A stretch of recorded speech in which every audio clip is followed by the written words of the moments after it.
Hey guys, welcome to Run It Back and Let's Run It Back.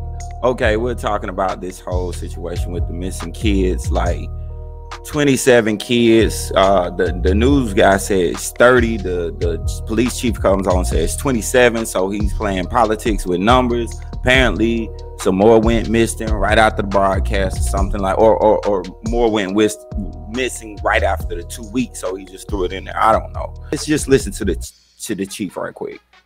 Let's hear this story out of the Cleveland area. Almost 30 children were reported missing over a 2-week span at the start of May. And for more on what's happening there in Northeast Ohio with this story, we're going to be joined right now by Newburgh, Ohio Police Chief and President of the nonprofit called Cleveland Missing, and that's John Majoy, and he joins us now.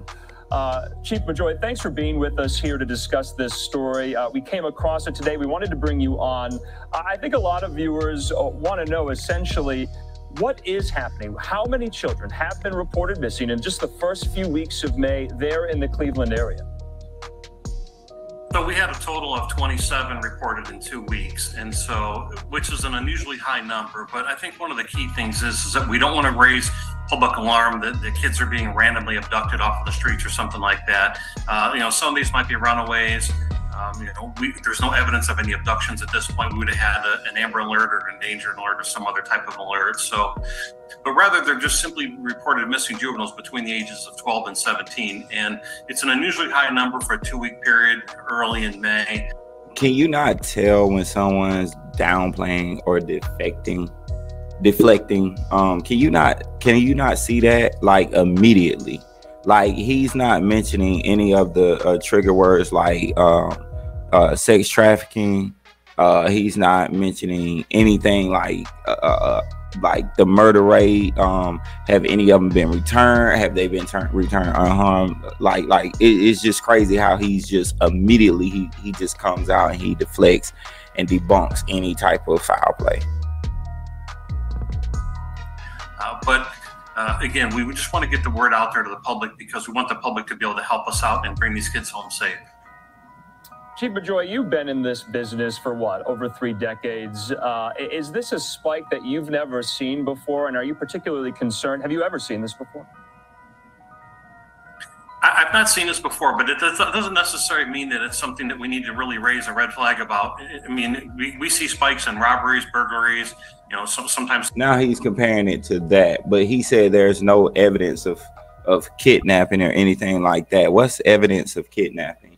A spike in a certain amount of numbers of minors. Would that not be that? And just sex crimes, ATM robberies, whatever the case may be. And so there's always cause for concern anytime a crime goes up in a number that is outside of the norm. But all the same, again, I think the key here is to just bring awareness to this because these kids, they're young, they're naive, they're subject to predators. There's a lot of wolves in sheep's clothing out there that may want to take advantage of them. If they're runaways, they generally don't have an identification with them. It's hard for them to get a job. They're going to have to resort to other means to feed themselves or put a roof over their head. And some people. Okay, there's no reason to further listen to the chief. You pretty much can sum it up here that the chief is just treating this whole spike in numbers or any other spike in numbers as because if this is no big deal, I can imagine the 10 and the 5 that went missing the prior 2 weeks, 1 week, 4 days, however long it takes. It doesn't seem to take long, right?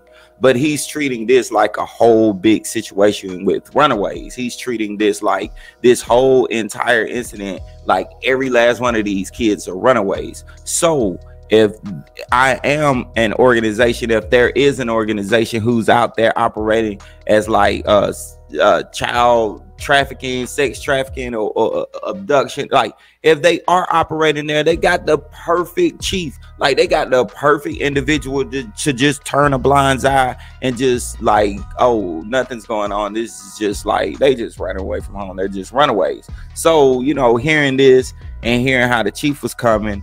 And I like the questions that the reporter asked. I'll let you hear these right quick. And then I want to show you this video that I looked up, the most dangerous cities in Cleveland was on one of those, and I just want you to check out like some of the stuff that's going on in the city, but you wouldn't like get that from like hearing the chief talk. But check. Is that kind of swept up all of these juveniles here? But do you have any leads? Do you have any evidence to, you know, put forth there that, you know, these missing children could be swept up into, like you said, some other criminal enterprises? Or do you have any tips that they might be found soon? Have you been in touch with some of their family members? What's going on here? So we have gotten calls from some family members at Cleveland missing, and not an unusually higher number than what we normally get, maybe just a few here and there. But again, there's no real tips that are coming in that indicate that there's some sort of criminal enterprise or something else out there. It's really hard to say what exactly is causing this uptick in this. I also wanted to ask as well, you know, since this initial report was put out, have any of them been found since? There are several that have been found, which is a good thing. But of course, when there's also a couple that have been reported missing since the original report came out. And so as you see on your screen there, there's one of the things that should be brought to the public's attention, and that is where you see photo not available. Unfortunately, we see this all too often. And, you know, we need to make sure the parents have current photos of their children. And if you never need them, that's fine. But it's really hard to chase down somebody's name when you're looking at just the name, rather than if you can put a face with a name or something like that. And another key here that we want to bring up. He did make a point to say like kids that have been found, you know, but he didn't say anything about have any been found deceased. He should have asked that. Have any been found deceased? Has any the chief did say that some are still reported missing. They went up more missing, but like, again, he says there's no evidence of a criminal enterprise. But just check out like the highlights of this city. Let me get this to when he was hit. Okay, living in a city like this, tell me if you would be so pompous like the chief and say there's no evidence of foul play or crime when you're living in this type of war zone, this type of crime-ridden city. And this is Urbex Hill. Shout out to Urbex Hill. He put together this video. I don't know if he's from Cleveland, if he lives in Cleveland, but all the same, he put together a good video for us to check out and see what's going on out there and see if it substantiates like such a cool, calm demeanor as the chief clearly has. Okay, let's check it out. One family says is their daughter being kidnapped. 17-year-old Brianna Nicole Fluid died of a gunshot wound. No. That happened quick. I feel helpless. I couldn't protect her. And off the top here at 6, chilling cell phone video showing what one family says is their daughter being kidnapped. 17-year-old Brianna Nicole Fluid died of a gunshot wound here in East Cleveland, surrounded by abandoned buildings. Brianna's family is one of at least 6 in Cleveland and East Cleveland who are still hoping for closure. Most recently, the bodies of Natalie Perez and Jessica Coleman were found on the east side of Cleveland this spring. On Tuesday, East Cleveland police found the body of a woman believed to be 22-year-old Alicia Pointer. Her family and twin sister spoke. I'm so angry. This happened to an innocent person. And they just start to leave my best friend away from me. The 22-year-old went missing on November 4th and was discovered in the basement of this abandoned, burned-out home on Savannah Avenue 5 days later. Paul Bradley and Paris Bradley were both found dead in a burning car in an abandoned East Cleveland parking lot. They believe Paris was tortured and eventually shot 3 times in the head in front of her father. East Cleveland Dispatch, how can I help you? Yes, it's somebody driving around shooting at random cars. Police say inside the car, a father, a mother, and their 4-year-old son.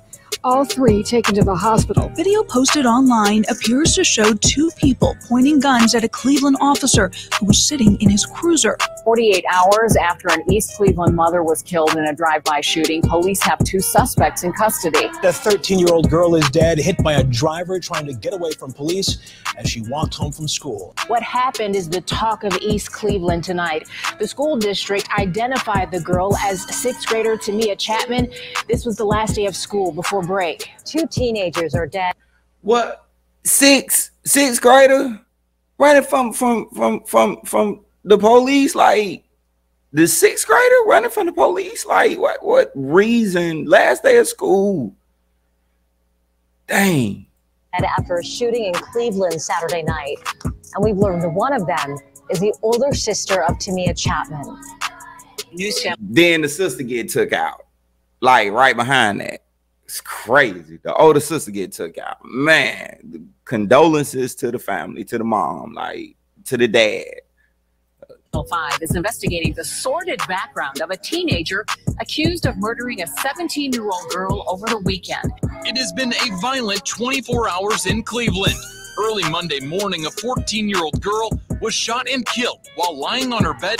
Then late Monday afternoon, several people were shot just 3 miles away in broad daylight near a Family Dollar store in Cullenwood. Breaking news, a nearly 14-hour standoff at an East Cleveland motel is finally over. East Cleveland police were called to the motel on Euclid Avenue around 1:30 yesterday after a man with a stolen rifle motel keys barricaded himself inside one of the rooms. Through May 29th, homicides in Cleveland up 29% over the same period a year ago. Felonious assaults with guns up 56%. Check this out. Oh shit. She leaning. That's crazy looking.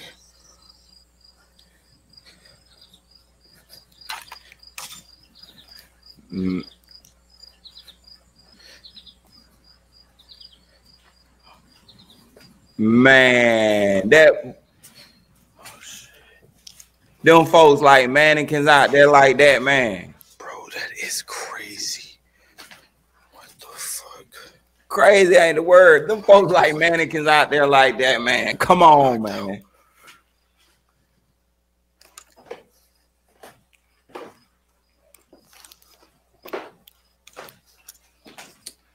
Man,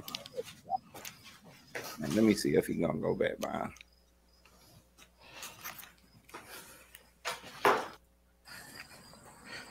Them folks out there like, buddy just doubled over like, That's crazy looking. Man.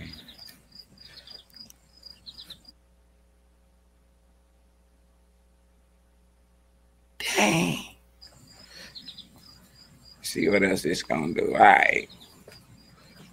right, so we don't gotta really do no more of that. He just exploring like all the rundown buildings, all the trash, kind of like how Gary, Indiana, and all of that is. All I can say, man, like God bless and pray for those kids, man, out there with a guy like this being chief.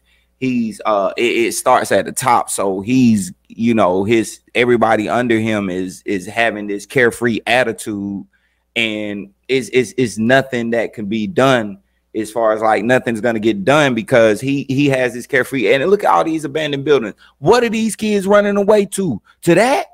Like they ain't running away to them abandoned buildings. They want to be in the house. Like, man, he's tripping, man. Them folks is not running away to that. And you saw the girl getting forced in the car, the mother crying, saying, I could not protect her. She could not protect her from them demons and savages. They were wanting to pimp her daughter or whatever they was wanting to do, and she could not. They just came and just strong on the girl in the car. Like she said, she couldn't protect her. She need help. Mayor Brandon King cursing out a former council president after a very heated city council meeting. You saw it. Then sign on to the police report. Bitch, shut the up and get out of here. I've actually never heard a mayor use those type of words towards a resident. Right now, I guess we're supposed to, in our hearts, forgive this clown who's touched our families, taken my child.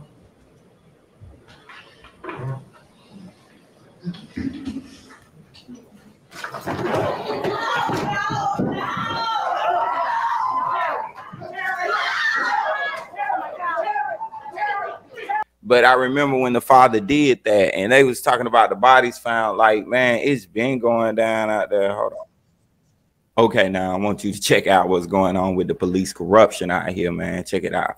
police chases in 54 days here. East Cleveland police say it's happened 138 times so far this year. Body camera video gives a glimpse at what some say is a history of corruption in East Cleveland. The video shows Officer Nicholas Fonte stomping Redrick Ward after a police chase. 3 East Cleveland police officers indicted today on charges including stealing thousands in cash from suspected drug dealers. East Cleveland Police Chief Michael Cardilli reacting to the news that 3 of his officers, roughly 10% of his full-time force, were indicted on charges of lying to get search warrants to suspected drug dealers and then stealing their cash, sometimes tens of thousands of dollars. East Cleveland police officers Danae Dixon and Gerald Spencer could face criminal charges, including kidnapping, felony assault, and police brutality, and the arrest of Jesse Nickerson. Officers took him to Forest Hills Park instead of the police station, beat him, and threw him down a hill, then took him to the police department. Excessive force.